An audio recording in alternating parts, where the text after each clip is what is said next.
প্রধান উপদেষ্টার সফর সঙ্গী হয়ে নিউ ইয়র্কের বিমানবন্দর থেকে বের হওয়ার সময় এনসিপির সদস্য সচিব আক্তার হোসেনের উপর ডিম ছোড়ে আওয়ামী লীগের সমর্থকরা।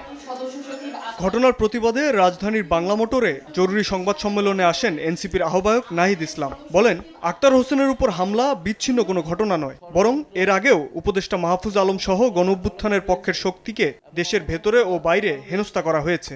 এসব ঘটনার পেছনে প্রশাসনের কর্মকর্তাদেরও সম্পৃক্ততা দেখছেন নাহিদ ইসলাম। গণঅভ্যুত্থানের নেতৃবৃন্দদেরকে টার্গেট করা হচ্ছে। এই ঘটনাগুলোর সাথে প্রশাসনের বিভিন্ন কর্মকর্তা জড়িত। ভিতর থেকে এই ইনফরমেশনগুলো লিক করা হয়।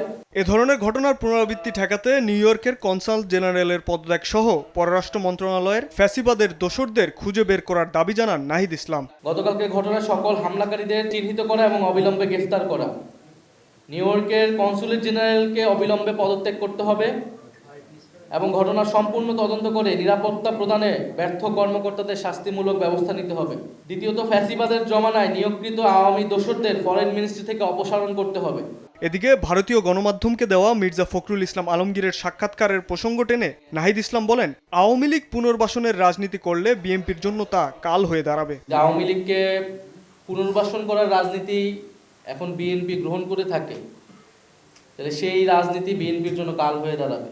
জাতীয় নাগরিক পার্টি ও গণ অধিকার পরিষদের একীভূত হওয়ার বিষয়েও আলোচনা চলছে বলে জানিয়েছেন এনসিপির শীর্ষ নেতা। এই বিষয়ে সিদ্ধান্ত শাবাব ওয়াসি, সময় সংবাদ, ঢাকা।